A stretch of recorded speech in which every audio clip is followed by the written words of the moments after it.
Hey guys, welcome to episode, I want to say 8. I'm pretty sure it's 8. Welcome to the next episode. I'm going to hedge my bets here. No, I'm pretty sure this is 8. I would say 6. No, this is 8. It's 100% 8. Yeah? Yeah. Okay. Are you including Moss Dog? Yeah. His was 7. Has to be 8. Last episode with Moss Dog was 7.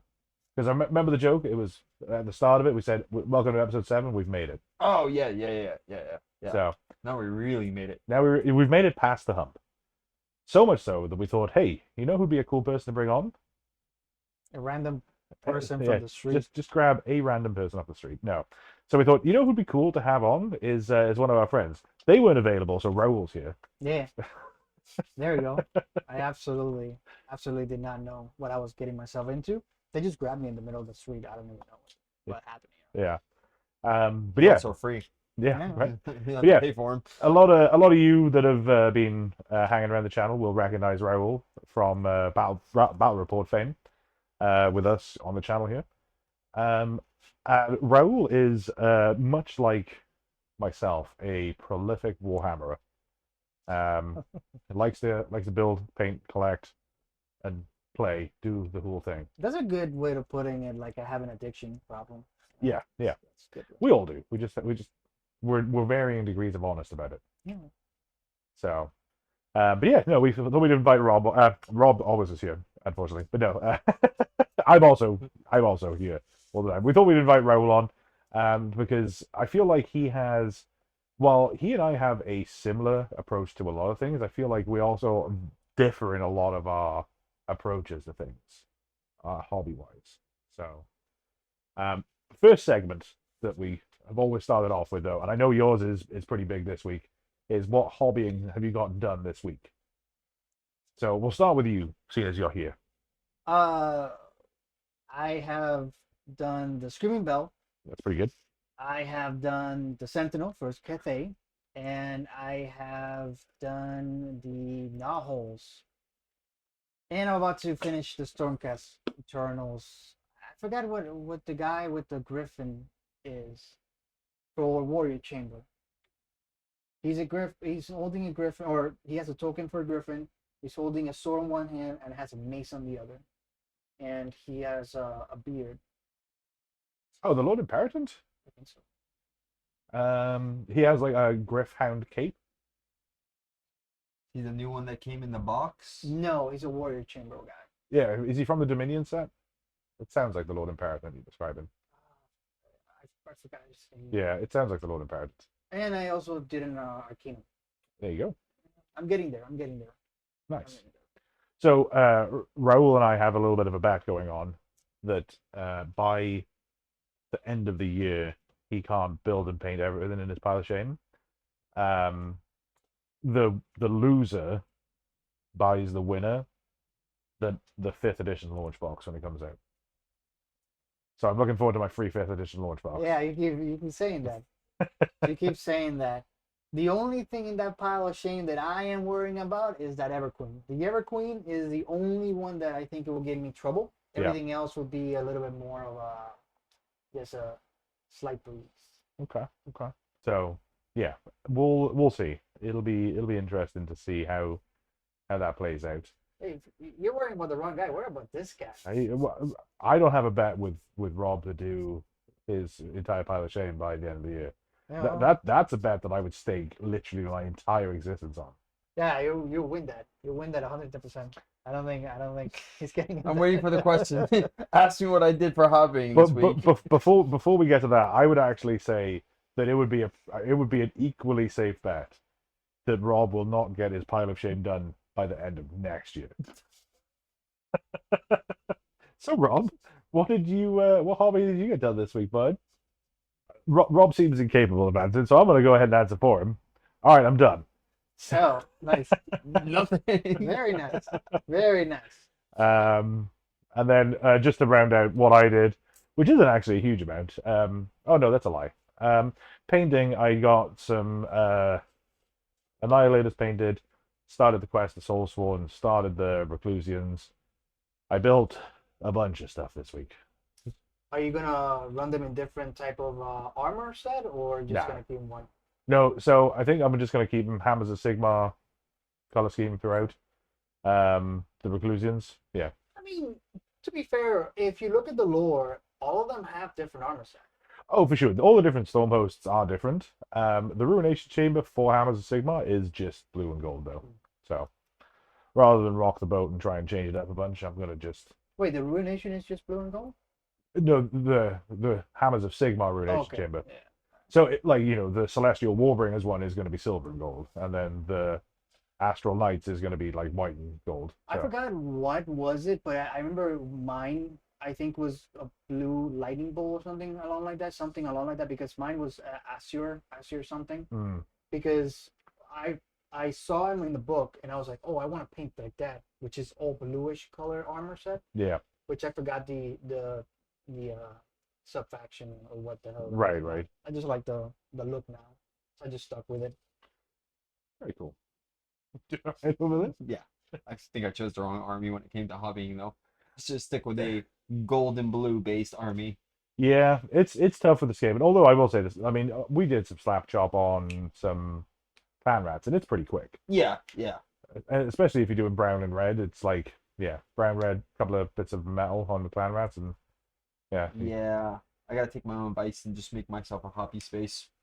Although to be fair, that pup has been a nightmare recently. yeah, Oh my goodness. The queen demands attention. yeah. Yeah, you gotta just figure out like a little nightstand like this that you can just put the stuff in. Yeah.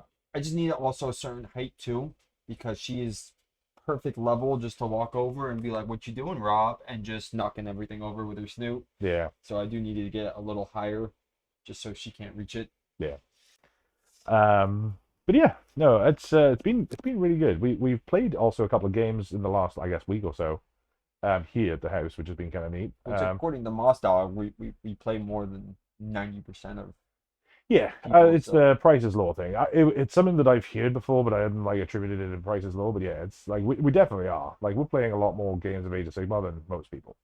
Which yeah, Price is Law is very now that I know what it's called. Um, it's a super interesting thing. For those of you that don't know, it's basically 90% of the work is done by 10% of the people, which I feel like that's where Price is Law comes from. Is like the workplace.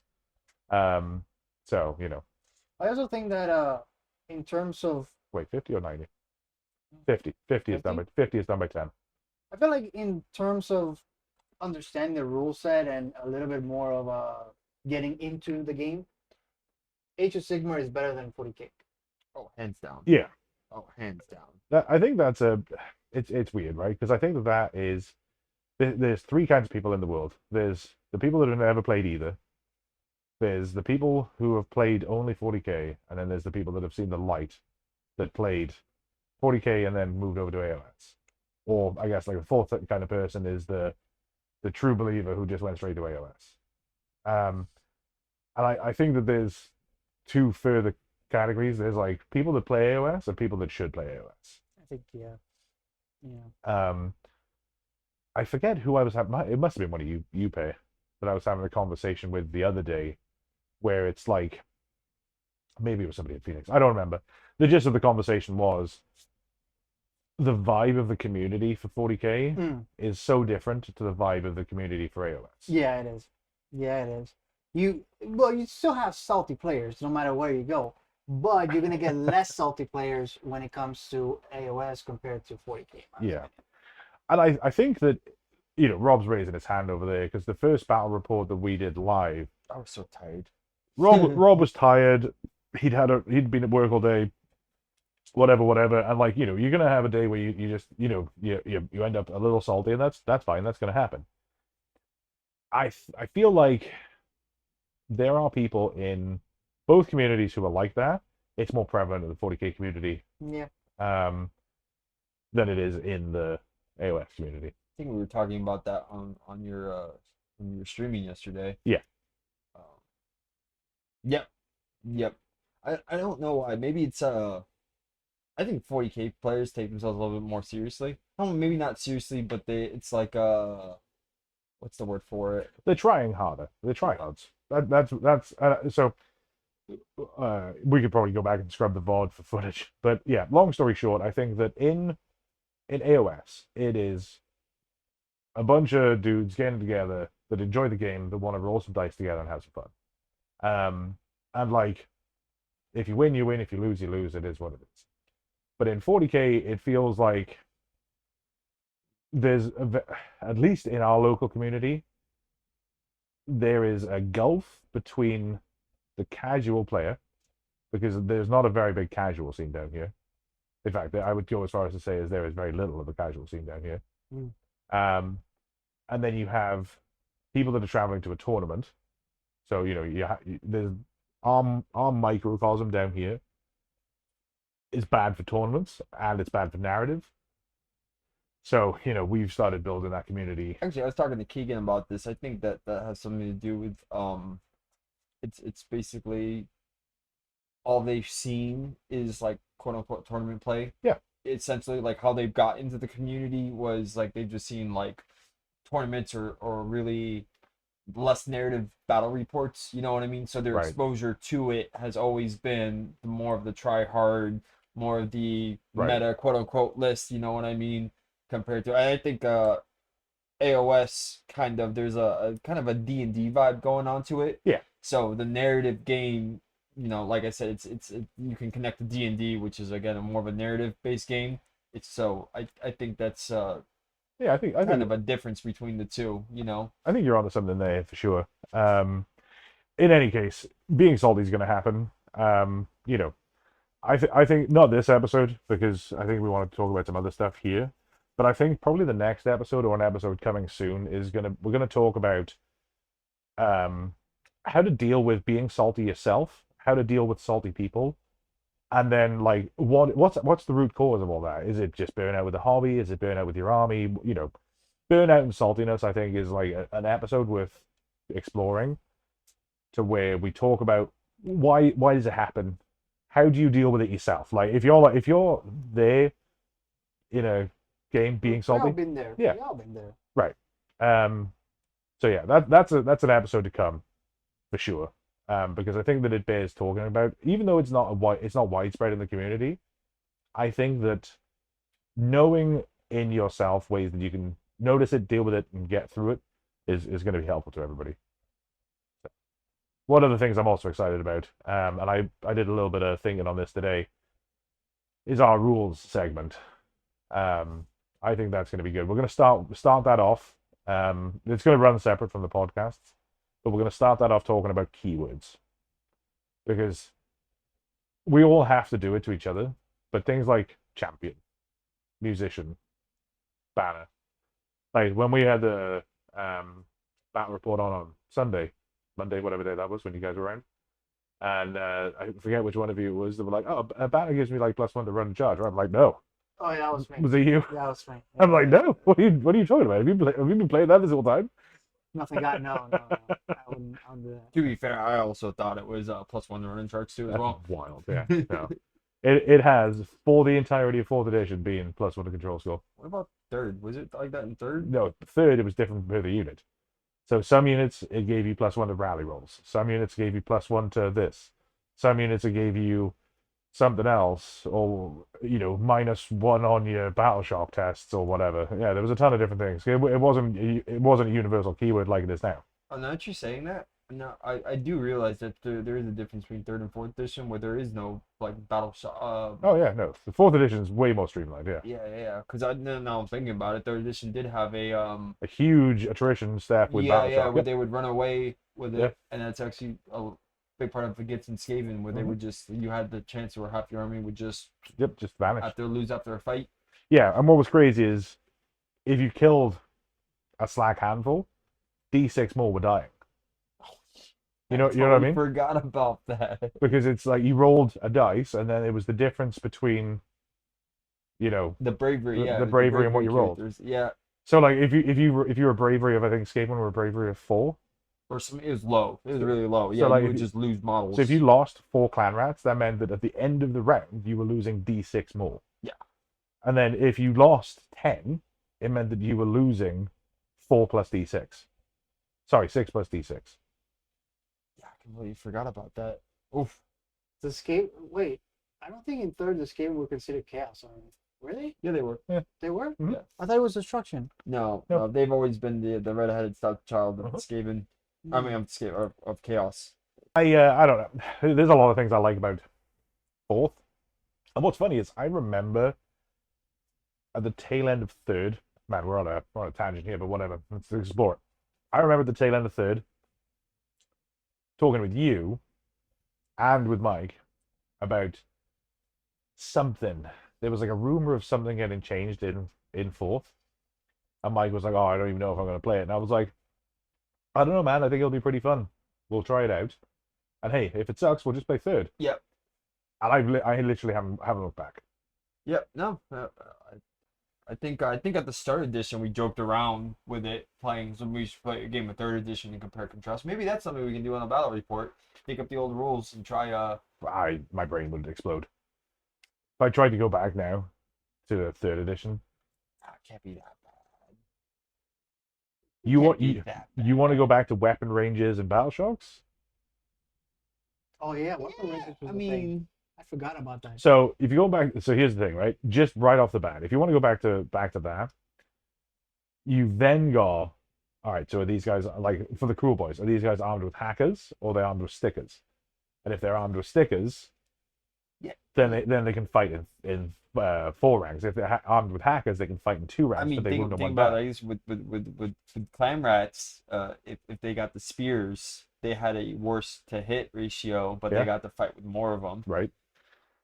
So And then I want to say Skaven had a special rule with clan rats where they could fight in 5 ranks anyway.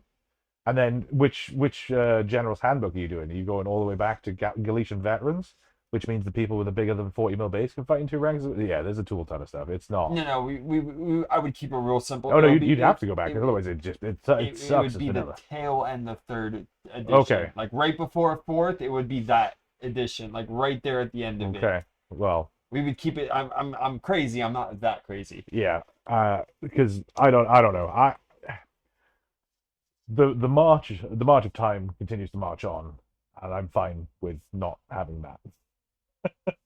Yeah, no, I wouldn't be able to do it. I mean, I'm sure we could. No, I think Rob's saying just run a third edition battle report. Yeah, just a straight up third edition battle report. I would lose my shit because remember, mine was Slaves to Darkness. Yeah. Slaves to Darkness play a lot differently from third to fourth. I think that's the thing too, right? Like imagine if I went back to third edition Ghosts, and then went back to 4th edition Ghosts. Oh, you would just shoot yourself. Fourth edition Index Ghosts. The 4th edition Ghosts now is a bad enough fall off. Yeah. I mean, for Dark Ghosts, you might have more fun. Yeah, probably, but I don't know. Yeah, But well, that's very specific for Ghost. I'm not talking about anyone else. yeah, I don't know. I mean, I'm not saying no. Maybe what we do The special. is we wait until 5th comes out, See how much of a difference is it then. and then we run odd editions and even editions.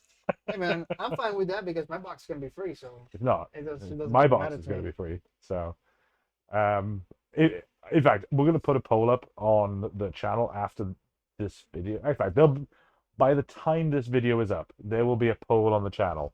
And I know you don't know how either of us hobby particularly. I'm very You should definitely tag who you think is buying the box. Spoilers, it's going to be Raul. Nah, I don't think so. Well, we should add a third caveat. If both of you fail, you're both going to buy me a box. Well, no, I mean, he can't fail. I can't like I either it's binary. Either he's gonna have all of his stuff built by the end of the year and painted, or he's not. And if he doesn't do it, I get the box. And if he does do it, he gets the box. Then one of you's buying 2 boxes because I'm going to You're buying 2 boxes then, right? Good attention to you. Oh well, yeah. I mean, I will. Let's say that the stars align, and you do somehow, some way, manage to get your entire. So the other thing too, right? Let me just pull the lever back a little here. I called Raul when I was leaving work today. I was like, "Oh hey man, how's it going?" He's like, "Oh yeah, no, not bad." I'm like, "Oh, so did you decide who you're gonna run?" He's like, "Oh yeah, I'm gonna run the Ozark." I just gotta build and paint the Bone Tithe Nexus. I'm like, oh, you didn't mention that you had a Bone Tithe Nexus yesterday when you were giving me the list TM of all the stuff that you had to do. Well, I gave you I gave you a video with everything that was on the room. The only thing that I got in here, Allegedly. what do you mean allegedly? The video is there. It was not edited here. Yeah. Okay. Now, here's the other thing. AI. Well, okay. The other thing is, we cannot count the new things that I got, which is the health meat. You absolutely can. Health meats for sure. I just got them Well, yesterday. you got to get it built and painted by the end of the year. That's bullshit. It's not you bought them. It's well. Let me ask you this, and I'm sure we could go back to the VOD, to the clip, and I'm pretty sure that the deal was you get your entire pile of shame, which they are now a part of, Fudge. built and painted by. Wait. So this means if he gets anything new, it's cumulative. If his pile of shame grows between I have now to. and the 31st of I December, have to paint it. then he has to paint it. Well, the good news is that the Marines are not going to be that hard for me, so I'm okay with that. Oh wait, we're including 40k stuff too. His whole pile of The shame. whole file shit. Yeah, Bro, guys, you're guys. gonna get a box, right? Jesus. Guys, Bro is guys. cooked. Yeah. Oh I'm my gonna be God. fine. Everything's gonna be fine. I'm gonna get it done. So yeah, there's gonna be a poll. Oh Jesus! I thought it was just Age of Sigmar stuff. I didn't realize. Oh no, I it was would. everything. If it was just Age of Sigmar, I would not have taken the bet. But it's his old world, it's his 40k, it's his Age of Sigmar. There's also picking up a Crux Terminatus box too. That is Marines. That's gonna be a fly. That's gonna be a fly. You guys are putting too much fucking deal on this. I swear. Oh my God! I didn't realize it was everything. I swear So to God, the, guys. the Crux Terminatus is what, 18 Terminators and 3 Homers? There are 2 Terminators units, so that's a total of 10 of them. And I believe it has a gotta be Banner Boy and somebody else, I think. I think it's 2 Terminators and Assault Terminators, and then 3 Heroes. No, I know that there's a Banner and there's a Captain. I don't know about the third. I'm pretty sure I think it's 18 Terminators. It is 18 Terminators. 18 Terminators and 3 Teleport Homers. And it's you have the blunderbuss that I need to pick up. R.I.P. Yeah, we're not. Yeah. So Yeah. anyway, I want you all to know this. When I finish it, I want a public apology. so you won't get Yes. one. You won't get one. We also said bases because done is done. You know me. I'm not gonna skim through it. Look, You know who I am. You know what I'm about. What's up, Rob? I'm so glad I'm not taking part of this because Jesus, man, I can't even think about finishing my own clan rats. Yeah. So, but anyway, Wait. The Christmas boxes too, right? So if Christmas box is released before the 31st. Yeah. Well, I'm not getting any Christmas box. I'm fine. I'm solid. Yeah. I am solid. Yeah. I was thinking about picking the Seraphon one in the shop. I was thinking about doing it. No, he's gonna wait. Specifically, they call me. Hey, Well, put that in the back. yeah, he did say on January 1st, I'm probably going to pick up that Donuts and Cane box and that Therapy box. I'm like, all right, man. Anyway, sorry, we digressed a lot there. One of the big things I wanted to get you on the podcast for, specifically talking about hobbying stuff, is I guess there's 2 things that I think that would be good to get your take on, whether they're hot, cold, or lukewarm. And Rob came up with the idea, and it's because you like the hobby aspect of the game. I mean, you liked. I hate it. I hated everything about it. All of it. No. I'm in the hole thinking to myself, I might have to buy a second box because of my hobbying. So yeah, no. I hate it. So when you're looking at your pile of shame, right? And like, you sort of briefly mentioned this yesterday. What's your method for getting stuff done? Like when you look at your stuff, you're like, all right, I've got 4 hours free. I want to do some painting. I tend to have like a song and dance kind of thing, like a routine, 1 2 3, 1 2 3, 1 2 3. So I either pick a big boy, like for example this time the Screaming Bell. Mhm. I paint that one, and then I go for smaller stuff like the Lord Arcanum or the Nahos that will take 1 hour. Right. That way I interrupt the process and I don't have 3 big boys right back to back, because that's just burning me out. Right. That's gonna burn the hell out of me. Also, for building an army, I have a ranking system. Mhm. So, for example, you were talking about bases.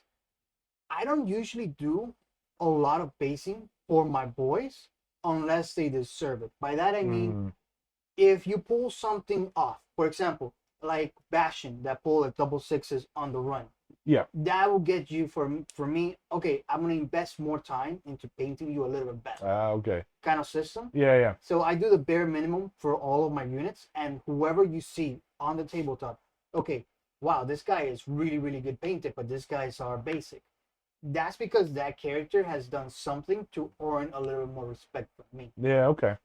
I made the joke a while ago playing a 40k game actually where one Skitarii Ranger who was like, base coded and that was pretty much it.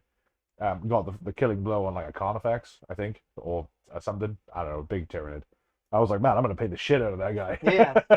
Yeah, that's the way that I feel. Like if you do something that is unique, then yes, I will definitely paint you. It doesn't have to be like, oh my god, you just killed 20 different dudes Yeah, with just one single model. No, but if you win me the game, for example, I was playing Thousand Suns versus Chaos Space Marines. One lone Chaos Sorcerer actually won me the game, and now he has a base, that cool base with some effect on the cape and stuff Yeah, like yeah. that. So pretty much a memorable moment happened with said model, and Right. then that's the one that's gonna get special That, attention. that, Right, that- right, that's right, that's a right. really cool way to do it. I sort of did it the other way around with one of my guys where I just bought the Gut Ripper boss with the bird. Mm. I painted him up, really loved how the paint job came out. And then I played a game into Flesh Eater Courts, and like it was Kragnos and him. That was it. That's all I had left. Yeah. So Correctness does a lot of work. Yeah. Now I'm thinking about it. Yeah. yeah, no, Kragnos is great. I gotta really finish Kragnos, but yeah, no, that's pretty cool. So you're a big collector, I would say. I know I am too, but I think that I don't even know what the psychology of it is for me. What do you think for you the psychology of the collecting is? Like when are you just like sat there thinking, man, you know what would look really cool on my shelf? Or are you thinking, do you know what would really synergize with my list? What's the thought process that you go through when you Cool models. cool models? Cool models. I mean, there are certain armies that get me going. For example, when I look at, and I don't know why, but I didn't choose it. It chose me at this point in time because I don't know. It's Cinch. Cinch. Mhm. Anything that I do, I don't know why, but I can get by the skin of my teeth, but I usually survive. I don't really lose with Cinch. Yeah, So there are certain armies that I believe choose you, yeah, like just certain models that just no matter what you do, you can't lose with them. right, So yeah, there's that, but also I like the lore of certain things. For example, Hedonites of Slanesh. I like the lore of the Hedonites. right, I like the lore of Sickball. Sickball is a sick fuck, but yeah, I like him. right. He's a good guy. The model is fantastic The as model well. is fantastic. I love it. So yeah, once I start learning about the lore and actually studying it, I'm like, oh yeah, no, I want that army. Yeah, that's a really cool way to do it. Rob, for you, I know that we spoke about it at the very start of the podcast, where it's like, what got you into Skaven? And I think that it's basically just it's a bunch of like warpstone chewing war crime Committee, doers, yep. and I think that there's something to what you said there with like the army chooses you, and I think there's definitely an aspect of that because like they have so many different armies because it appeals to so many different people, right? Mhm. They have like the three archetypes. What is it? Timmy, John, and Spike. Yeah. Who was it? Yeah, John, I yeah, remember that. Timmy, Johnny, and Spike. Yeah. Yeah, I heard about that. But I feel like while there is like a three-person Venn diagram of those three, and like you have different armies like fall within there. I feel like with the amount of factions and with how different they all play, I feel like you could expand that more. Maybe that's something we look at in the future is like an expanded Timmy, Johnny, and Spike, player. Actually, now that you say that, I'll give you an example of why that's a kind of like a bad idea to put them into three different categories. For example, Nurgle and Hellsmith, both slow, Mhm. but Hellsmith has shooting that is 30 inches. Nurgle has shooting that's 7 inches. So Nurgle wants to get in close really, really early. The Hellsmith wants you to be a little bit more separate from their bombardments. So they're both tanky, they're both slow, but they have different type of mentality when it comes to running the game. Right. Which I think that plays into, because I guess although the 3-person Venn diagram probably is sufficient, it's kind of weird when you put it like that, because like you have a bunch of slow stuff like Iron Jaws, to some extent Stormcast too, although there's mobility there. And yeah, I think that they're because it's a Magic the Gathering term brought over to Warhammer. It feels like it's missing something. Yeah, it feels inadequate. Like I think it does a decent enough job of conveying everything, but yeah. Let us know in the comments what you think. If there's like another person player grading system that exists, or if you think that we should just come up with one. That'd be kind of fun. Yeah, right? Yeah.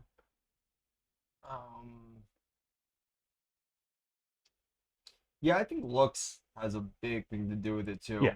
I mean, I think that's what originally, because you're not, until you put models on the tabletop, you're not really gonna know how they play. Right. You know what I mean? So I think being sold on how something looks is a huge factor when it comes to these types of games. Yeah. You know, tabletop in general, because I'm thinking about either other games like Conflict 47 is another one that's getting really popular right now. You know what I mean? And right. Without even looking, like, I don't know how that game plays, but like some armies are just like just the way they look. Yeah. You know what I mean? Like that's gonna be like I'm going to play that regard. You know, like it's just like I want to buy that and I want to play that just on looks factor. You know what I mean? So I think that's a huge calling card for a lot of things. It's honestly one of the things that I know a lot of people that are getting people into the hobby. They will tell people is buy what looks cool. Buy the stuff that you think looks cool. Because you will build and paint it if you think it looks cool. Right. If you think, man, rats are fucking dumb, and then you buy 100 clan rats, it's gonna suck. You're not gonna paint them. Yeah, it's gonna suck. But if you're like, man, these lizards riding dinosaurs are pretty cool, and then you're there and you're building them, you're like, man, this guy looks so cool. Look at all these little greebly bits and like this Aztec club thing that he's got, and man, I'm gonna paint this guy this color, and oh, this is gonna look so. And like you develop if you have a love for them before glue touches them. Yeah. Once the glue's on, once the paint is on, you're gonna love that army even more. Also, if you don't want to follow the norm, you don't have to follow the norm. 100%. If you want to put your Quetzalcoatlus, for example, you want to paint them purple or yellow, paint them purple and yellow. It doesn't really matter. It's your lore. We've said that on the channel for sure, where it's like you paid the money for the little plastic soldiers. You paint them how you want. Dude, yeah. That's actually like one of the things I didn't like about 40K when I originally got into it, because I was getting on the tail end of 9th, and apparently the way you painted your orcs was the clan you represented. Oh yeah. So apparently you had to either, if you wanted to run Goths, you had to paint them black. Yeah, you did. You know what I mean? I mean, like, it depends on the people you're talking to and hanging around with. Yeah. If you're in a gaming group with people who will tell you that, you're in the wrong gaming group. First of all. And if they're your friends, you've got the wrong friends. Yeah. Rob could turn up at my house with polka dot purple and yellow orcs and be like, these guys are death skulls. I'm like, that's rad. Get them on the table, bro. Raul could turn up with bright pink Ozark bone reapers and be like, yeah, these are Kratos' anime Japanese made bone guys. And I'd be like, hell yeah. It kind of I say this because when I was reading the rule book, you know what I mean? Like they kind of boxed themselves in the corner, because when I was reading the rules, it kind of, the way the rules read was like you had to as defined. It's always a suggestion. Yeah. In the codex, whenever they're like, hey, this is how death skulls look, or this is how goth dudes are meant to look, or this is what going to Age of Sigmar. It's like, hey, this is how the skull bugs are painted. This is how the big yellows are painted. This is how the hammers of Sigmar are done. This is how, I can't even think of another one, but like, whatever, right? You go through all of it and you're like, if I want to, I really like the silver and blue or silver and red Stormcast, but like, I also really like the Hammers of Sigmar lore. Fuck it. These guys are like a different branch of Hammers of Sigmar. Yep. Who gives a shit, right? Again, I say you put money into it, you spend your money, you know what I mean? Do whatever you want with 100%. look at for prime example, look at my Stormcast. My Stormcasts are, I believe it was called the Archer Lightning. But the Archer Lightning is blue with white on them, but I'm like pure blue with some red with the capes. Yeah. And that's it, because I like them. I like the blue. Yeah. Yeah, fine. I did the Hammers of Sigmar for mine because I've never had an original thought, not even one time. Ah, yes. So, but like, and it's not because like I'm a purist or because I think that they have to be painted like the box. I just think that looks cool, and I want to do them that way. It was probably one of you two where I was saying, the kind of weird spot that I put myself in now though, is that I don't really want to paint any of my other new Stormcast in a different way. What about pink? Well, I have the Iron Jaws that are pink though. Yeah, well, you could put the I forgot his name, but you can make him into a pink, kind of like a champion. Oh, Gordrak? Yeah. Wait, no. Stormcast Eternal, the guy that was pink. I forgot the name. Oh, Hamilcar. Hamilcar? You could make him So a version. well, no. So the Iron. You haven't watched the podcast then. So I think It's showing now. It's showing now. We're Whoa, seeing guys, who really guys. pays attention. No, it's fine. I'm just messing. In I think episode 2, maybe episode 3, When we're talking about the hobby. when we were talking about You were Hobbit. talking about why you're Orcs. So yeah, my Iron Jaws are pink, bright pink, because Hamilcar says he's the best. So if Hamilcar says he's the best, they've painted themselves to look like Hamilcar so that they are the best. That's why my Iron Jaws are pink. But have you ever thought about doing a conversion to one of your generals or lords? No, I really would. I would much rather, because I want it to look good and I'm not very good at kit bashing. I would much rather just buy a Hamilcar model when they inevitably release him than try and convert him. Don't get me wrong, it'd be cool, but yeah, I really would like a Hamilcar model, and I would buy and paint the shit out of that. So You could try your hand on Sigval. Sigval could be a Hamilcar. no, so if I was doing Hamilcar, because he's not Thunder, so look at me as a massive Lorned. Hamilcar is not Thunderstrike armor, so I would use one of probably the old Liberators along with a Praetor, and then probably a Lord Arcanum, and then a Lord Imperatant for the cape. If I put all that together, I could make a pretty convincing. I've already thought about this, but I could put together a really convincing Hamilcar that way because he's got the halberd, he's got the chunky non-Thunderstrike armor, and everything else. Plus, Sigval doesn't like pants either. Exactly. So, yeah, but no, it's one of those things where it would be cool, but because like I don't get that much joy from kit bashing, I think it's cool, and I've done a little bit of it, obviously. Just because I don't get that much joy from kit bashing, I would much rather be like, hey, here is the $35-$40, whatever it costs to get Hamilcar. Build and paint him and be like, here's fucking Hamilcar. That's dope. Hear that, GW? If you want his money, make the model. You Go don't. buy it. You'll have my money either way. But like, if you want slightly more of my money, and probably everybody else's, make Hamilcar. So, I'm halfway through Hamilcar's book as well. Really? Yeah, it's pretty good. He comes off exactly like you think. It's great. You know that I love how GW though has wrote themselves into the old world merging and with the new Age of Sigmar stuff. For example, Lord Quell, the Lord of I believe it was called the Lord of Iron from the old fantasy. Yeah. What it is. He's actually an Aquiller. Yeah. He's Lord Aquiller. So that's cool. And they actually said, yeah, he is Lord Aquiller. He's here. He's in this world. Oh no, I'm it's like, oh, that's pretty cool. yeah, it's really cool the like the crossover stuff that they have because Gotrek is kicking around in the AOS from the old world, which is kind of neat. You have I forget who he is now. Ionis Cryptborn is somebody. Supposedly Felix is in this world as well. Yeah, I'm sure. So there's quite a lot of crossover, which is just kind of neat. Yeah. So I mean, they're technically the same dimension, right? it is. It's the same dimension. It's just that after the old world was like destroyed, it got busted up into a bunch of chunks.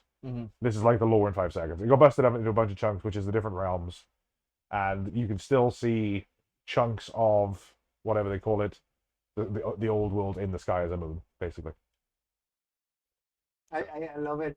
There's a bit where Godric just happens to be in an elven city, and he just runs into Teclis, and Teclis is just afraid of him. He's super scared of him. It's like that makes sense. I mean, Yeah. Teclis will be scared of Godric. Yeah. Yeah. Especially now with Grumnir. Yeah, right. But yeah, no, it's pretty neat. And one of the things that I think people don't realize is that some of the Stormcast that are kicking about are heroes from the old world that have been reforged all the way through the after the Age of Chaos, because that's when it started, I guess. But like, after the Age of Chaos, through the Age of Myth, and all that kind of blah blah blah. There's like all these heroes from the old world that are now just kicking about as Stormcast. It's Do kind they of not remember because they've been reforged? a lot of them, yeah. And I think that a lot of them at this late stage of the game are probably like, they're all in the ruination chambers, Yeah.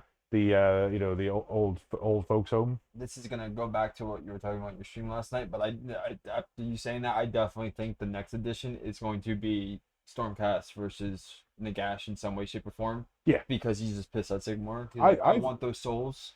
Stop reforming them. Yeah. Give them to me. I think that it's going to be OBR. I feel like it could be OVR. I mean, OVR has been popping off now more in tournaments, so GW might be like, oh yeah, no, these people like OVR. Oh, they don't look at the tournament data for that. Really? For sure. No. They look at the sales data. They don't care. They don't care about who is being played at tournaments one bit. They look at the sales data. Because Stormcast, for sure, they get played a lot of tournaments. So does Skaven. Because Skaven and Stormcast and Slaves are the top three right now. Yeah. I don't think that it's because we've just had a Chaos faction. I think Chaos is out. Because the last edition was a Destruction faction, I think Destruction are out. I think Skaven's being played a lot because it came in the starter box. 100%. And it's literally everyone just got it together, and because you can find them for so cheap. Yep. Like literally, that's how I started my Skaven. I bought 2 halves of the Skaven tie from you and Mike, and I literally had a whole Skaven army done essentially, and I was just plugging and playing minor models. Yep. I'm gonna go ahead and throw a wrench right there. I think it's gonna be Daughters of Cain. So we did talk about this a little last night. I think it's possible that they will split Daughters of Cain into 2 different factions. I think that they will have the Cruethsa Coven type that will stay in order, because Cruethsa has already dug out blind for 2. And I mean, again, the law doesn't inform the model choices, but whatever. It's the other way around. But like the Cruethsa has already done so much to like sandbag with cities that there's no shot that she's now going to just go, actually, do you know what? No, let me just go over there and like. Those the snake ones or the witches? The witches. Yeah. Witches. So snakes are gonna turn to chaos. Maybe. Yeah, I mean, finally Marathi. just gets pissed and like. Yep. I could see Marathi going. Or we could see a new faction. We could see the Dark Elves. Maybe. I don't know that they would do that because so maybe. I don't think that they will, because with first of all, we haven't heard any of that stuff from like the leakers, right? So like the leaks and the rumors and stuff that you hear online, nothing points towards that.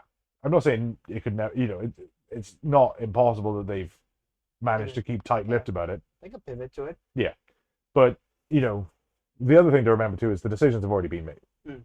Like a while ago for what's going to be in the 5th edition starter box. When do you think the 5th edition is going to start? About a year and a half from now. You think so? Yeah. I'd say a year. I want to say a year. It's going to be a year and a half because we're on roughly a 3-year cycle. But we're a year and a half in. How do you guys feel about that 3-year cycle? I don't know if it's all right. I don't know if I like it. I mean, it depends, right? If they announce a starter box that just sucks, I'll be like, all right, cool, whatever. I don't really care. I'm getting one for free anyway. I will say this though. I will say this. It kind of sucks because for me, for example, I haven't gotten my Ozark book yet. I know I'm already thinking about 5th edition. It's kind of like, come on. So guys. there's absolutely a 0% chance that they make 5th an index edition. Yeah, I agree. Because they did that from 3 to 4 because there was so many major changes. So I think that what that means is because people like Flesh Eater Courts, right? Flesh Eater Courts got their new book and new army box, I think 4 months before fourth came out. Oh, that Oh. busted somebody's ass so bad. Yeah, and they did that to a bunch of people in 40K too. Yep. So I would be. I would be that- upset. I would so be upset. because the problem is you can still buy the third online right now, no sweat, for a pretty steep discount. You can buy the third edition Flesh Eater Courts Army box, which comes with the third edition Codex, Battletome, whatever, for a pretty steep discount because so many people were like, well, I'm not buying that. Why am I going to buy a book that's only going to last for 2 months, 3 months? You know what I mean? shot themselves in the foot with that one. Right. But at the same time, it's their production and sales tactics that screwed them on that, right? Because if I was the guy at GW that was making that decision, I probably would have offered the army box minus the codex, right? Right. Because then it probably would sell because it's a huge model refresh. Hmm. And you say, look, the Battletome is going to be in date for a couple months, and then it's going to be going out of date. Now, there's a ton of people out there. I say a ton. There's like 5 people out there that are going to buy it anyway because they want to read the book. Everybody else is buying it for the code. Yeah, I'm buying it for the code. I mean, that's the thing about having so many armies as well.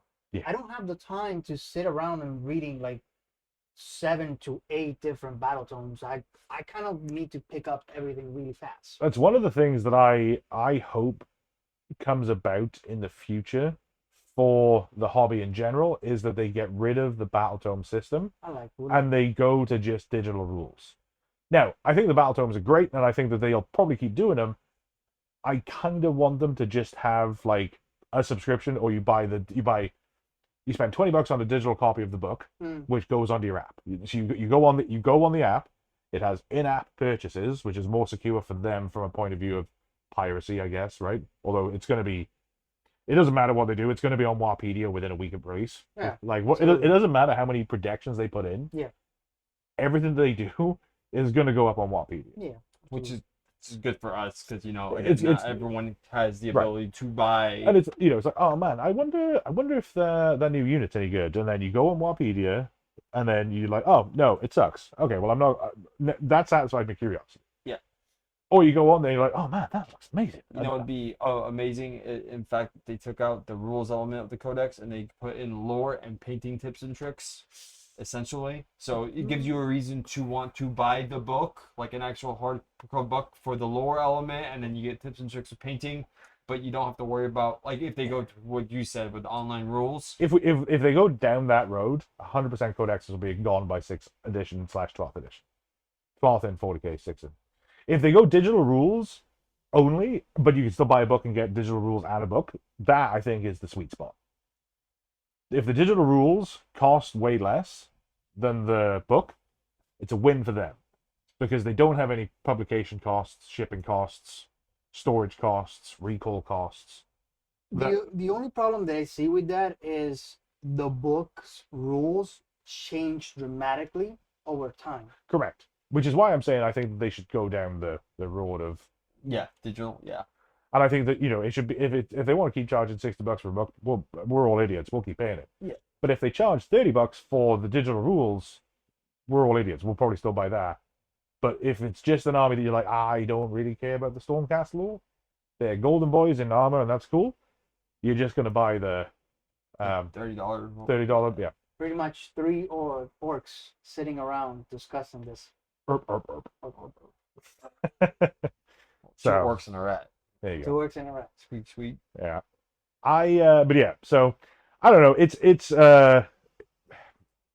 part of me understands that they know how to run their business better than I do.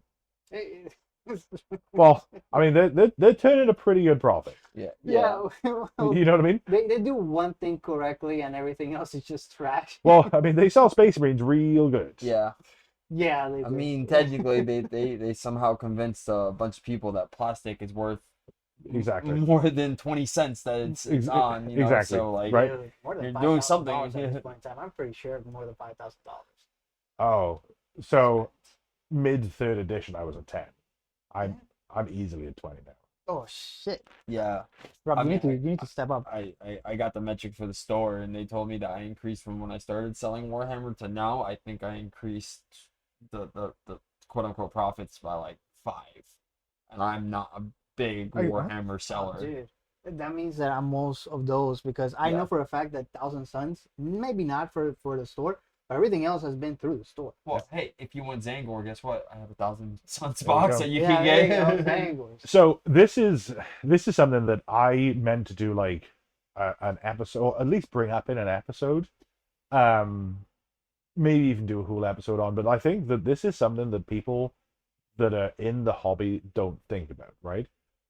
You should 100% have a list of everything you own. Oh, Now, it can be on Excel, it can be on Word, it doesn't matter, and you should update it every now and then. There's a couple of reasons. If your house burns down and you're like, well, shit, I had a lot of Warhammer in there, Right? I'll Oh, cry so my for ass off. insurance reasons, yeah, Right. actually that makes sense. Right? Because you don't think about it, right off the top of your head, but you know, the replacement cost on $5,000 of painted Warhammer is about $10,000 to $15,000, right? The replacement cost, Yeah.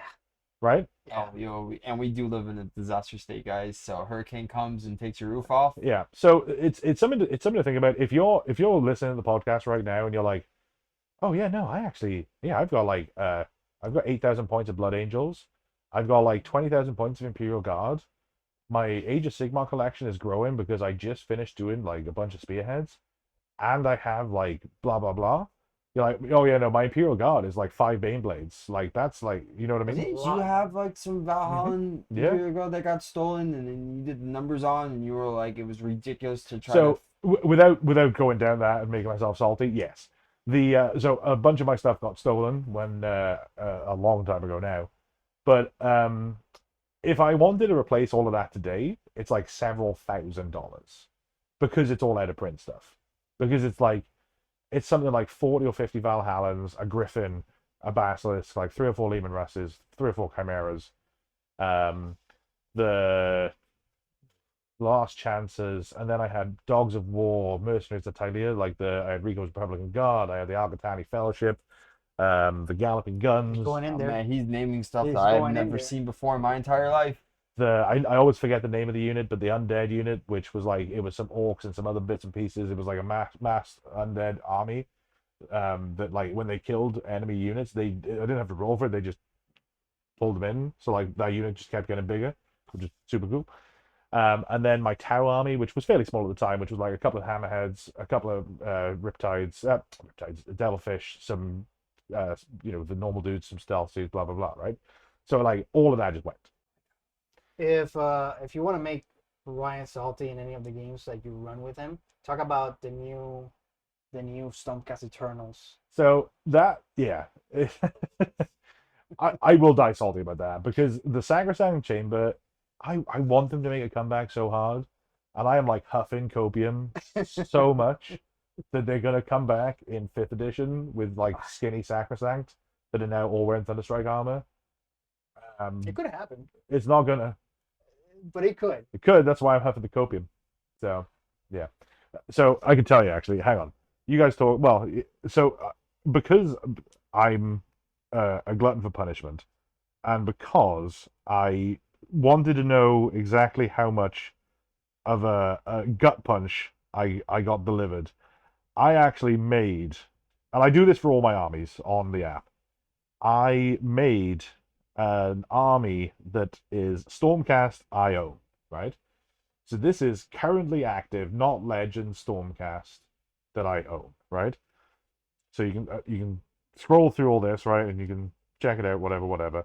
But that's 9,650 points of Stormcast that is currently active. Yeah, that's a lot Right. of points. Now, if I go onto my stuff that went Legends list, it's 4,990 points of Stormcast that I lost. So, yeah. I lost an awful lot of Stormcast when 4th edition dropped. And I'll be honest, it's why it's taken me until this point to come around to playing them again. Yeah, I can understand that. I would not want to play them either if I lost 4,000 points of And the problem is, it's the big thing is, it's because I considered myself to be a Sacrosanct Chamber like me back in third. Mm. And then when they were like, oh, it's all going away, because like I barely played a game at the start of fourth when Sacrosanct was still around. Because Sacrosanct was still good for the first year of fourth. But I was like, I was so annoyed about them going away that I just didn't Well, get yeah, it. you would. Yeah, that's just putting salt on the wound. Because if you enjoy playing them a lot, Yeah. you would be like, well, I can't keep on doing this because they're just I gonna could, go. I could still play them into you guys. I just can't take them in tournaments. As well. Yeah. You But- know what's funny though? Let's also pay some respect for anybody that runs the piece of Piece of Chaos, yeah. piece of chaos. Man. Or the not Iron Jaws, the Bone Splitters. Bone splitters. Man, we got there. Between the three of us, all four of our brain cells. Yeah. There. Orcs. Yeah, no, the Bone Splitters going I away. thought those were the coolest ones too. I- Well, not coolest, but the funniest ones. You know, They- the they were- giant spear. They thing. were neat. They definitely were a holdover from fantasy. They had some really cool models still, but it's definitely that. Yeah, you could totally still just play them in fantasy battles. But yeah, it's a shame that they all went away. I feel like they should have rolled some of their units over into like Iron Jaws or whatever. But yeah, They could do a refresh. No. Once they live in the old world, they're not coming out. they're of the old not world. they're not coming back. Yeah. Piece of chaos though. That was something. Imagine just being a piece of chaos player for Age of Sigmar, and just one single day they didn't even do like, oh yeah, no, we're about to. No, they didn't one single day. Yeah, no, we're just removing everything that you guys own from Hey the game. guys, Yeah. I know you just bought this on Warcry, but No. But- No. What if? Yeah. No, I mean, and that's one of the things that I think we spoke about this with Mossdog on the last episode, where it's like Stormcast are not a good starter faction for new players, and it's because things like losing half, a third, I guess, of my army, and I can tell you right now that in fifth edition, I think the following, and this is not an exhaustive list, I think the following are going away or being fully refreshed: Celestin Prime, Celestin on Dragoth, Paladors, not the new ones, but the other ones, Vanguard Hunters, Long Strikes, and some others, right? But that's at least 5 that Oh yeah, Paladors, yeah, for sure. I would be willing to bet they're going away. dragons are gonna get refreshed too. I guarantee you. Which ones? The Storm Drake card. No, they're Thunderstrike. Oh, okay. So They're the two new, yeah. Yeah, I don't think they're gonna get refreshed. Everybody that I just named there is non-Thunderstrike. They are going to get everybody Thunderstrike. That's the goal, right? Talking about a list like that, Ogre's Maw Tribe. I think that they are going to get announced on. So we're recording this before the reveal show, which is on Friday. Oh please don't do that to me. Just don't do that to me. So I'm pretty sure that ogres are coming soon. So Raul, it sounds like you're gonna get you're gonna see some ogres and you'll be like, I kind of want that. So the problem is Raul keeps telling me that he's looking at the spearhead box in the shop and is like, oh, I could. I'm like, Raul, listen, man, there's a refresh coming. Oh yeah. How about you fucking don't? Yeah. To be fair, Don't, dude. you guys did the same for me with Skaven. I'm glad I waited. 'Cause I called that. Yeah. By the way, Yeah. I called that like 2 years before fourth dropped, I waited so long too to do it. and I kept telling you because we were at Leighton Gaming up Yeah. in when we went to the one up in Leighton, and you were like, oh, maybe I should just buy this. I'm like, I'm telling you, man, Skaven are going to be in the box, and this is before that was announced, and you were like, oh, I don't know, and I was like, listen, man, just wait. I think that's the reason why I fell in love with Skaven so much because I sat there and had to wait so long before they got a range refresh. I think that we'll see more Skaven coming out on the weekend. Yeah. Ooh, Eshin. I think Eshin is coming up. Well, You reckon? I think Eshin. I think they'll do pestilence before they do it. Yeah, so Really? I was listening to Rob, the Honest Wargamer, Oh, and yeah. he was talking about how Nurgle is supposed to. It's one of the rumored to get refreshed Oh, too. okay. And since Nurgle is gonna get a refresh, Pestilence obviously should be in there. Why Nurgle though? I mean, I guess the Oh, Blade no- Bearers are kind of old, but No, the Blight Kings, so they don't are- have. I think it's one of the rumors that's been kicking around Yeah. is that Nurgle are getting a big refresh, I don't know, man. Maybe I feel not. like, Maybe not refreshes the new models. a range expansion. A range expansion. I think that if anybody needs a refresh, it's Corn. The Blood Reavers. The Blood Reavers look great. No, some of them look really old, like old There's Warriors three, of Chaos. there's kind of old. there's 3 generations of Blood Reavers. The latest generation of Reavers look really good. Oh no, I'm talking about the older ones. Yeah, I think so. They've already updated them. I think I'm talking about the older ones. Now I'm gonna look it up because now I'm kind of curious if Yeah. I'm saying the right ones.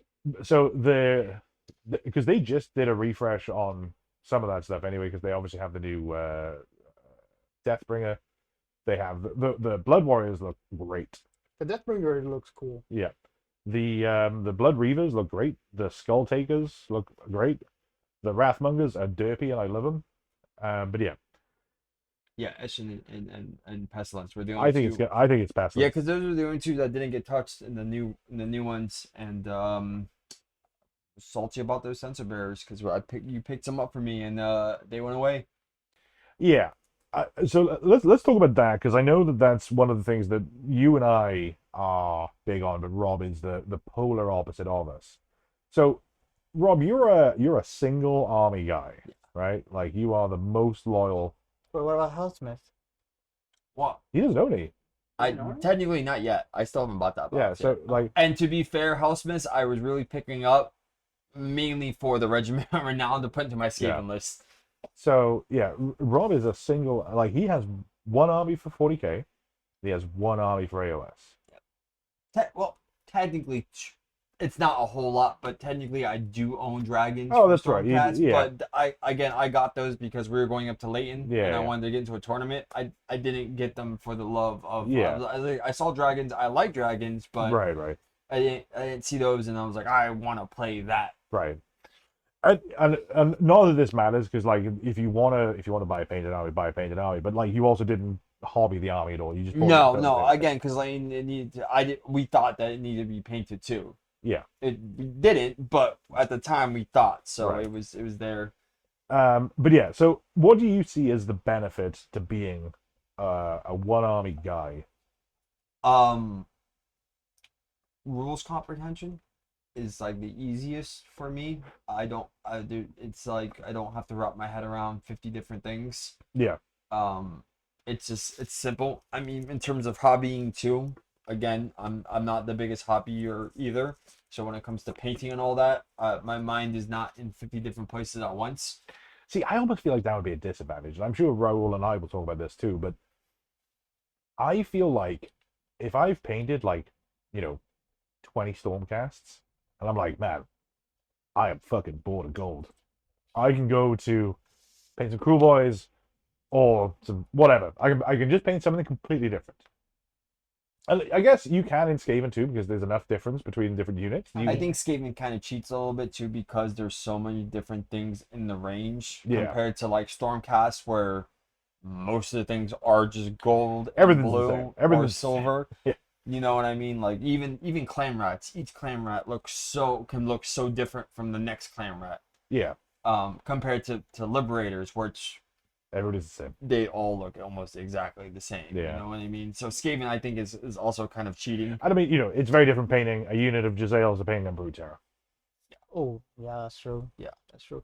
But I also think that there's a mid ground there. You could stay with a faction.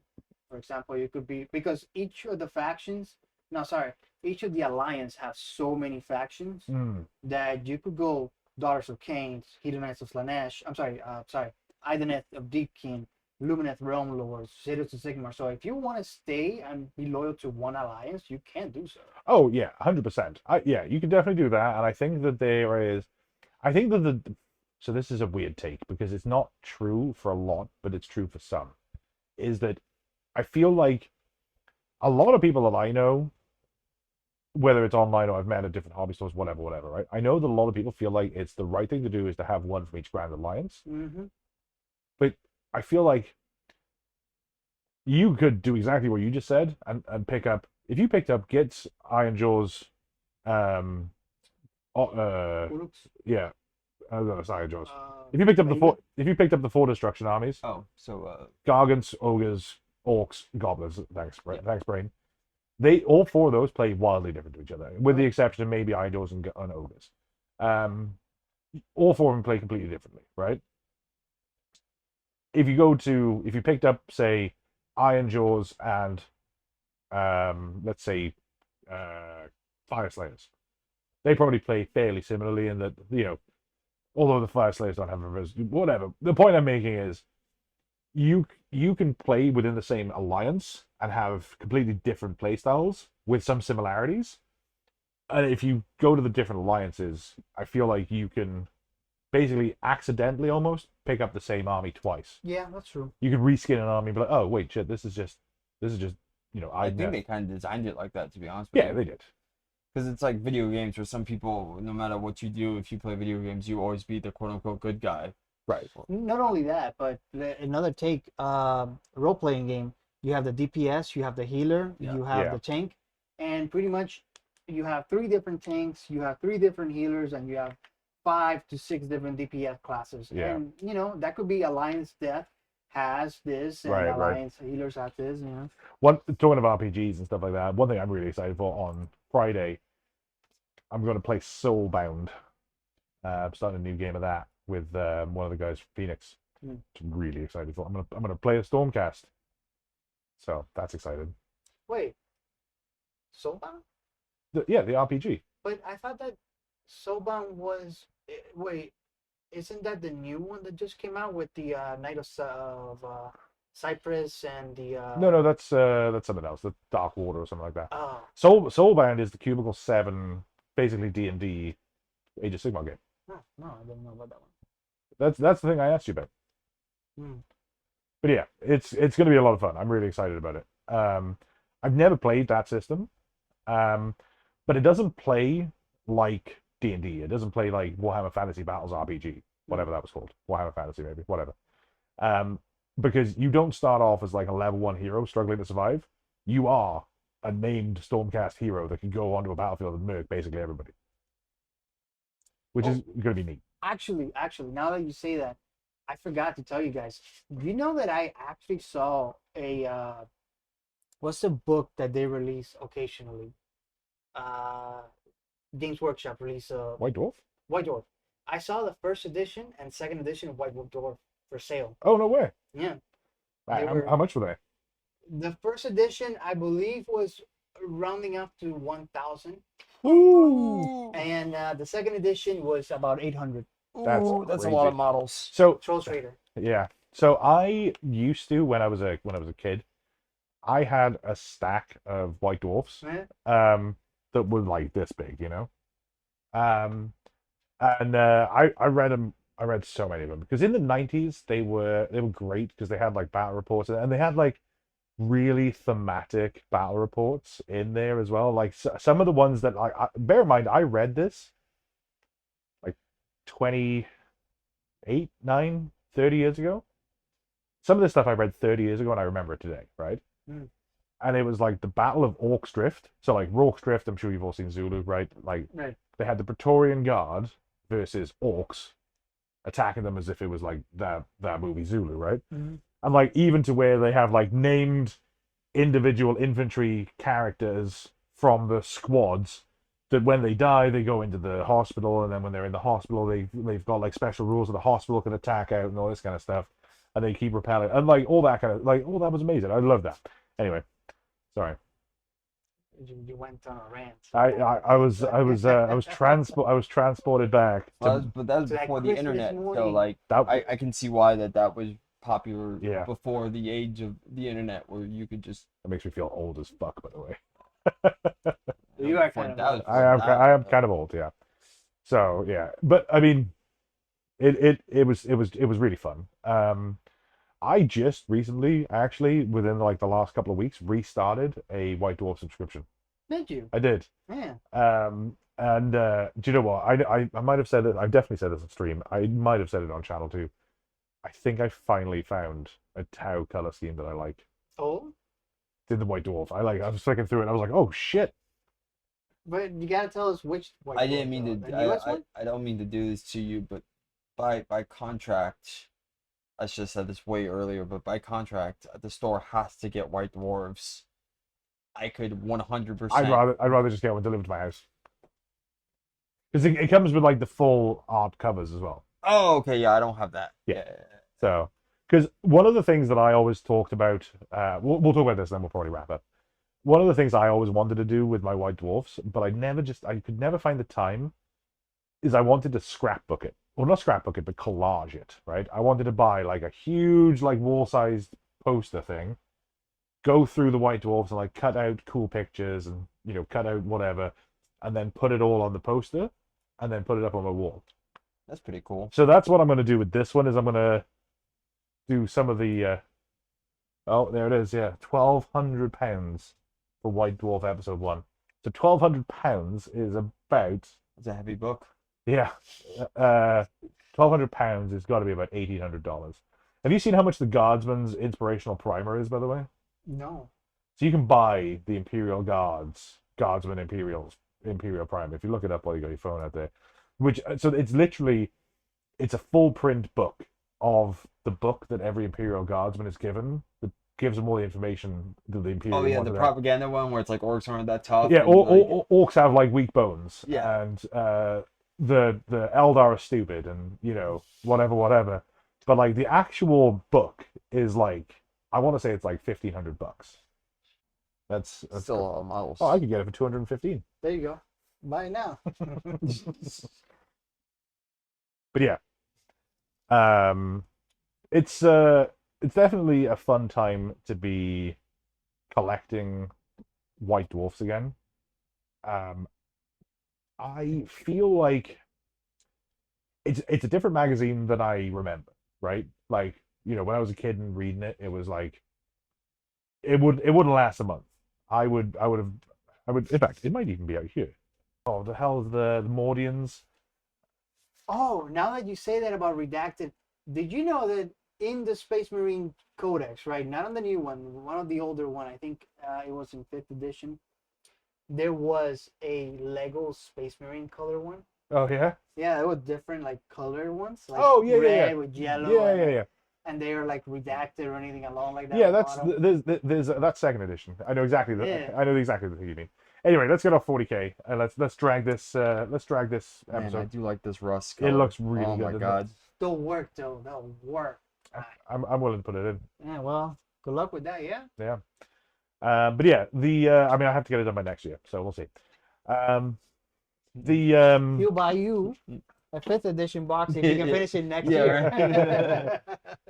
but yeah, what do you think? Sorry, I'm gonna drag this podcast back on track, whether it's the last thing I do. or So not. like What do you think the positive things are, Raul? I was gonna say I'm another collecting- positive thing about a one army is for storage space too. That is the biggest. Oh yeah, yeah, I yeah. fucking struggle for storage space. Yeah, me too. I figured that would be the biggest thing for you two My because brother in Christ. for me alone, I break things very, very easily. So that's been one of my biggest fears is to dump another $1,000 into an army and just So break here's my big problem right now, and we're sitting in it, right? I have got 4 display cases, basically full, plus some shelves, plus some other bits and pieces, and then we've turned my garage into a battle report / podcast studio, and my poor wife, right? How Shauna hasn't kicked you out is So I'm not even a catch. That's the thing, right? Like, she could do better, and somehow I'm still married to her. it's your winning sensible humor. Yeah, it's not my looks, it's not my money. It's your So humor. it's my humor. Let's just keep them laughing.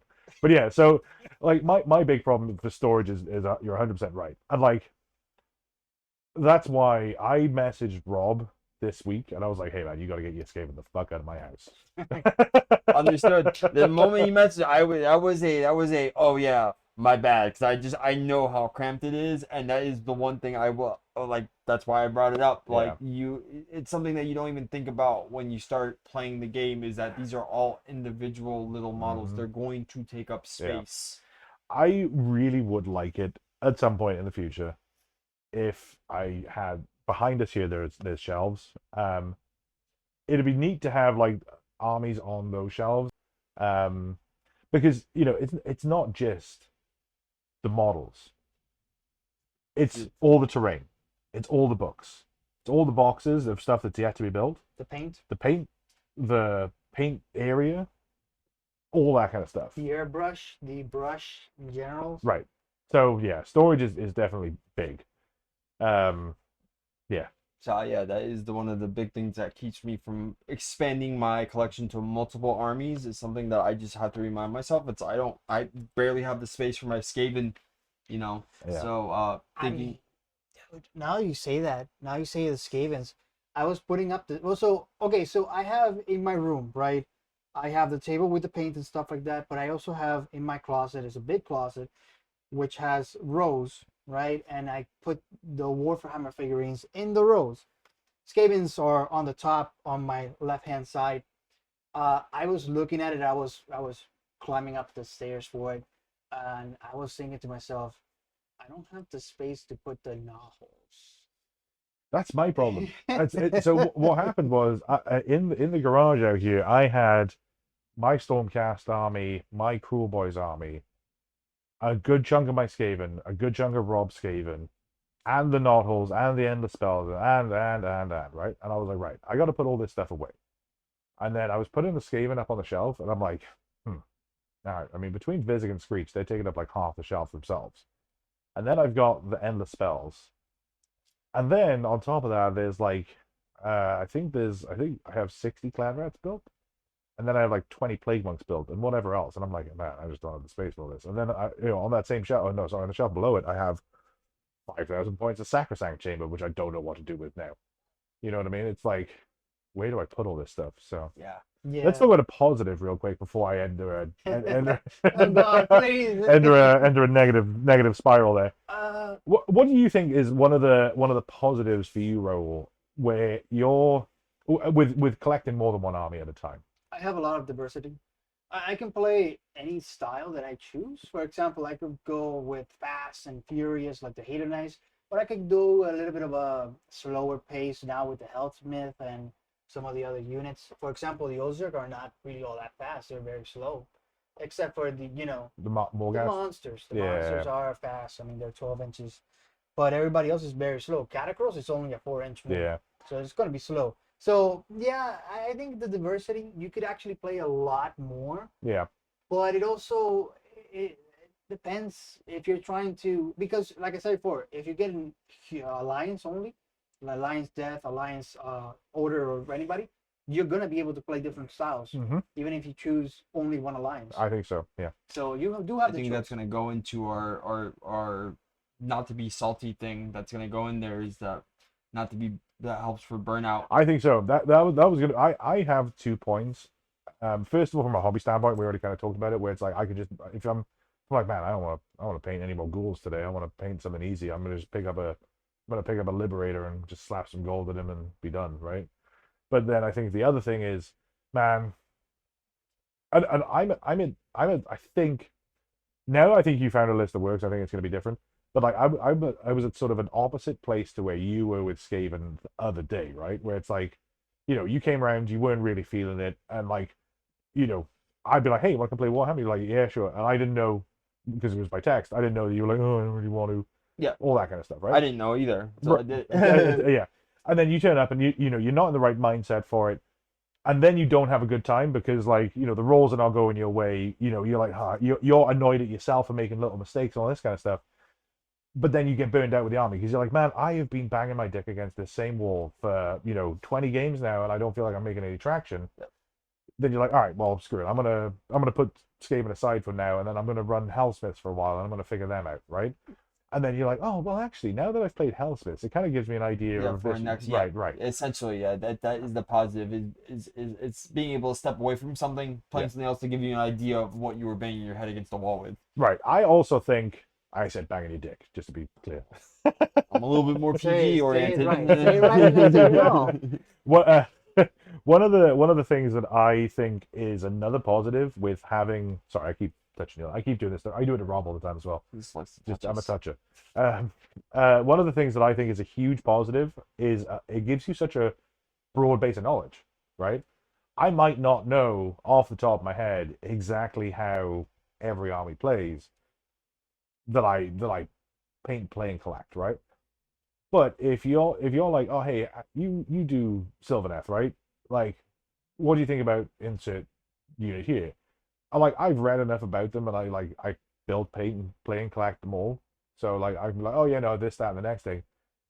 And then when I'm on the table playing against Sylvaneth, it helps me with threat management, right? Yeah, that's what I was about to say. Yeah. I know, okay, that reinforced unit of Spike Rider Lancers, that's gotta fucking go. Yeah. Right? Like, if I let that just move and do its thing, and they get a charge off and they kill a guy and then they heal and then I gotta deal with them all over again next turn and then they charge me again and it's gonna be a bad time and if they're near a thing they're gonna strike and blah blah blah, right? Like all that stuff I know about Sylvaneth off the top of my head because like while I've been collecting them, I've been reading up on them. And like I haven't. Let me double check my memory banks real quick. No, I have never played against Sylvaneth. Not even Really? not even one time. I've never played against KO. No, yep, never seen them either. Wait, you haven't played against Mike? Nope. Mike hasn't painted. He's a spearhead Yeah, guy he's- anyway. Oh, right, He right, right. wants I to- forgot He's about like, Mike. he's like Big Marv. Yeah, so I have not played against. So like, let me run through the armies real quick, and I'll tell you who I haven't played. Right, it's a fairly short list, but like there are armies that I have because I've never played against Deepkin. That also is something to consider. Like if you're going to a tournament, you as a person that collects multiple armies, you already know I need to target this. Yep. This can wait and this can stay. But I need this guy gone. Right. You know, kind of thing. So- As a one-person army, if it looks scary, I'm gonna try to target it, but I necessarily don't need to be targeting it. Right. You know what I Exactly. mean? So So I have never played Cities of Sigmar. Hellsmiths, obviously. Idneth, Caradron.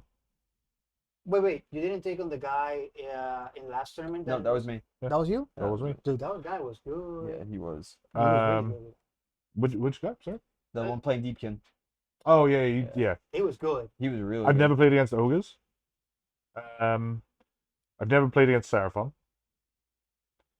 I've never played against Sylvaneth. So that's all the armies I haven't played against, which is a shorter list than. Which is funny because I play in the last two tournaments. I played almost everyone except for There you go. Sylvaneth and Caradon. So it's, but at the same time, of those armies that I haven't played, I collect some of them. You know what I mean? So it's like if I was to go up against Sylvaneth tomorrow, sorry, on Sunday. Yeah, you kind of know who you want to target. Right. Actually, that's funny because I don't collect any of the armies that you just mentioned. Great. I don't collect any of them. I collect almost everybody else, but the ones that you mentioned. So let's do this because I know Raul and I. Wait, Lumineth. Lumineth is the one that I Yeah. do collect. So Raul and I, because obviously we know Rob Skaven. So Raul and I are going to go through, and this is just going to be a put your hand up if you collect them, right? Yeah. Okay. And collecting them means that you have 2 or more units, not individual models, 2 or more units Okay. from that army Right. Go. that are built. And yeah, built is enough.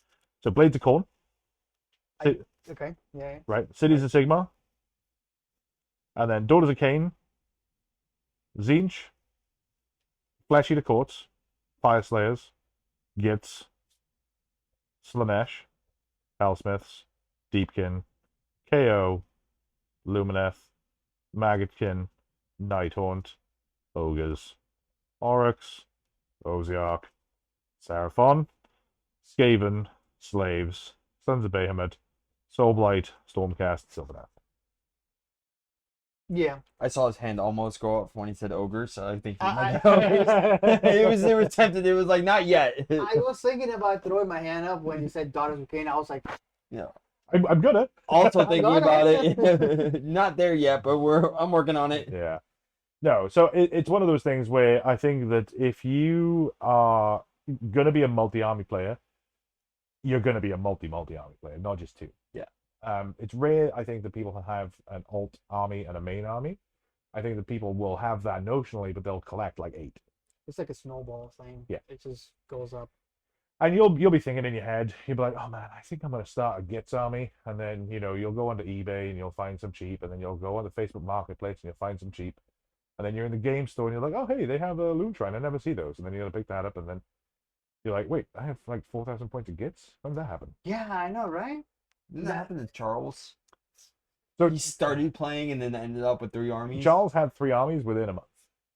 Yeah, that was crazy. Yeah. When you told me that, I was like, that's crazy. I don't think I did that. I mean, my Thousand Sons, I collected everything for Thousand Sons to the point that I already had a Slanesh army built, and I didn't even know I had a Slanesh Yeah, army yeah, built. yeah. It just sort of like So, I think that I think that you fall into one or two camps, right? You're either like Rob and you're a single army person. You're like, all right, I am gonna collect, build, and definitely not paint all of my Skaven. Yeah. And then I'm gonna get really good with them. I'm gonna get the whole collection, and then I'm gonna just go through that. To be fair though, I am thinking about starting Soul Blade. I think you should. I you're gonna think get the Christmas box. I think I might get two. I think you should. Yeah, I'm thinking about picking up both boxes and then getting a Spearhead. spearhead to I- fill out the rest of the I army. think if you do that, because we talked about that in the Christmas episode, by the way, which also is like one of our better videos. Yeah, one of the best actually. Yeah. But yeah, I think that the that would be a really good pick. Yeah. So yeah. Out of the Christmas boxes, Oh yeah, It's the only. Oh, it's yeah. the only one that It's you the can only pick one up that's good. multiples of, It's and the only. It's the only good Christmas. absolutely, I agree with you. Troggoth is cool, but you can only pick up one. Yep. You can't No- pick up more. Right. And that's like the big thing with it, right? Like you can pick up a and couple. it satisfies everything that I like. With Yeah. the same with Skaven. I get the monsters. There's no shooting in the list, but I like the horror element of it. Yeah. So I like scary things. So. You know, now that we're talking about the Christmas boxes and what to get, I mentioned this, but the Nurgle one, I found it, Yeah. and I was like, I'm gonna do it. Yeah. I'm gonna do it. Whoa, hang on a second. Yeah. So I don't know. I Not no. until next year. Yeah. Not until Don't make next your life year. harder. Don't make not those, until yeah. next year, Yeah. yeah. It's gonna cost you a 5th edition starter box. Yeah. Yeah, at this point in time, I can't do that. I gotta focus, Yeah. No, you're gonna have to do. lock in. Yeah. No, you're gonna have to become a Crystal Methodist for the rest of the year to. Oh, yeah, man. Turn the paint. Yeah. I'm gonna end up talking like Macho Man. For the time. Cool. All right. Well, I think that's about it for this episode. Yeah, Raul, thank you for joining us. It's been great having you here today and on the battle reports as well. You're going to see more of Raul's pretty face, for sure. And if not, we'll get a bag for it. Yeah, he's definitely not here against his will. So don't worry about Raul. It's fine. We're definitely not paying him either. Isn't that right, Raul? I was told I was gonna get a steak after this. No. I said it would be a mistake. Ah, So, no, cool. So the next episode, I think we're going to talk about how to not be salty, how to deal with it when you become salty, and how to deal with other people that are salty. Because I think that's going to be one of my favorite episodes to talk about. Because I know that for the vast majority of people in this hobby, they're non-confrontational at the tabletop. I've been in situations in casual, non-competitive, just at a game shop games where somebody, I'm not going to shout them out on the channel, where somebody's cheating, right? In Age of Sigmar 2, which is wild to me. So you are rolling dice, you're hitting on 4s, for example. I don't remember if it's 3s or 4s. And I see you picking up 1s. oh. And then rolling those as hits. That's why I always, when I roll, I try to keep the dice as they use, and I just put it back on the table Mhm. like that, like just to make sure that you see what I see. Yeah, and yeah. we don't like kind of like keep it like that. And the biggest one for me are and this even happened with our games, right? It was the semi-cocked dice where sometimes you're just like, do I re-roll that? Is it cocked enough? You know what I mean? I think if you have to ask, it's cocked enough. That's my thought, right? Like, if it's not flat, and you're like, is that cocked? I also think, though, that you should be universally consistent, right? If you look at it and it's a 1, and like, is it cocked enough? Yes. Okay, I'm going to re-roll it. And if you look at it and it's a 6, and that's crit mortals, 3 damage, you're still like, no, it's cocked. I'm going to re-roll that too. You have to be internally consistent with Right. all of that. Yeah. Right. For your own sanity, right? Because if you go down, I think that it's a slippery slope, right? So talking back about the guy that was like, for some reason felt that he had to cheat in a pickup game of Age of Sigmar, which is wild again. If you feel like, oh hey, I got away with because the toilet dice guy, right?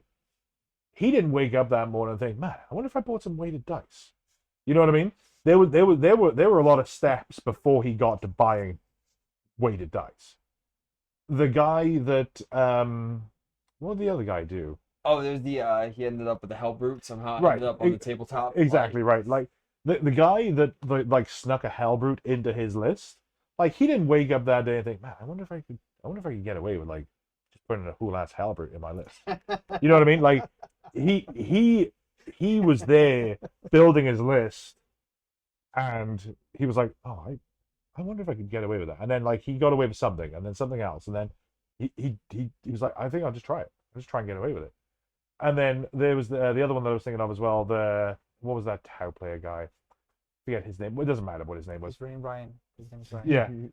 Yeah. But like he did a bunch of stuff, and like he has like a terrible reputation within the community as like a prolific cheater. But like he didn't wake up one morning and be like, oh, I'm gonna cheat today. Like he started by, oh, I'm gonna pick up this 2 and then I'm hitting on 4s. And Most likely all those people were salting that they just kept on losing, and it was That's- like, I need to do this. So what you're telling me? It's one day it's cocked dice, the next day it's murder. that's It's a slippery that's what slope. it is. It's a There's- slippery slope. there's no intermediate steps. You go straight from picking up 2s that are cocked to murdering somebody. Straight up, I got Yeah. away with it once. To be honest, what I do to deal with that, right, is I have a like pockets full of sand. Ah. So what I do is when you're rolling, I'm like, I'm so sorry, and I just put the sand up. True. So one of the things that I'll say to my opponent, because this is another thing that drives me nuts. One of our friends does this, or I say does this, has done it in a game with me. I'm not going to say who it is. Not on live. And I saw it happen, and I was like, whatever, man. Because like that's my attitude towards it. Like I'm pretty non-confrontational, unless it's like you've been an egregious dick for like 3 rounds. I'm pretty typically just like, shit, I just probably not gonna play with you again. But like somebody that we all know has done it to where they were rolling in a dice tray, and a 1 came out of the dice tray, and they were like, oh, let me re-roll it, and then they re-rolled it in the dice tray. Sometime later, they roll a 6 popped out, and they're like, "Oh, that's a mortal wound." You're like, "You fucker." No. You gotta be consistent. That Also is something that I think you should talk to your opponent about. Be like, hey, listen. That's what I'm saying. If you don't roll it in this die trace, it does not count. So I don't tell them what to do, right? If they want to roll on the mat, fine with that. If they want to roll in the tray, fine with that. If they count it in the tray or on the table, fine with that. I just want to know up front, right? Like Because talk to me. I will tell you Let up me front. know. Every opponent that I have, I'll be like, hey, I don't tell you guys because you know it by now, right? But like any opponent that I have, especially if it's somebody that I haven't played before, I will say to them up front, but like, hey, I'm gonna roll everything in this dice tray. Pass or fail, if it's outside the tray, I'm not gonna count it. No floor dice, no dice that are outside this tray. I'm gonna roll in this tray the whole game. If you want me to roll like priority over there, we can do that. Otherwise, I'm gonna roll everything in here. And that's just a thing that I'm going to tell them right up front. And then if they say, oh, do you want me to roll in there as well? I'll be like, that's up to you, man. If you want to roll in a dice tray, you do what you want to do. I'm just telling you what I'm doing, just so that we don't have that situation where it's like, oh, well, that 6 that didn't land in the dice tray, that's a mortal wound. Oh, that 1 that didn't land in the dice tray, I'm going to re-roll. Oh, look, it's the mortal, you know what I mean? Yeah. But yeah. It also like there are certain things that you don't know you're cheating, even if, for example, the ruler thing for me. I sometimes do like this. Because I talked to you about that specifically. Right. So Raul is a dirty cheat. It's like a throw. Right. And do I have a tape handy? Yes. So Raul was measuring, and you can kind of see on the video, right? Raul measured, and like he put the tape measure thusly wise, and then he would pick up the model, and then he would move both hands unconsciously. It wasn't intentional. I know that for sure. He would move both hands a little. So unintentionally, Raul was giving himself an inch to a couple inches of extra movement. And what happened was, I forget if it was like the Chaos Knights of the Varangard or something. I was like, okay, stop there a second. Measure how far that guy's gone. And then you measured like the Varangard, which go 10, maybe 12, whatever. You measured, he was like, oh, wait, he's like 14 inches ahead. And I'm like, right. And he was like, further back than this, whatever. It doesn't really matter. Point I'm making is, we had like a 5-second conversation about it, and it wasn't. I know that you weren't like, hey, I'm gonna try and cheat Ryan out of 2 inches of movement here because I've got to win this game, this pickup game of Age of Sigmar that we have, right? It's like in your back. right? Because like you're thinking, and I can tell you're thinking about it because you're like moving these guys. You're like, right, well, if I move them here, then it's going to be like an 8-inch charge to get to these guys, and then I'm going to be in range for this spell, and then I'm going to move this guy up here, and then you're going through like it's that Yeah, meme it's with just all a the cycle numbers. in my head. Right, you know, right.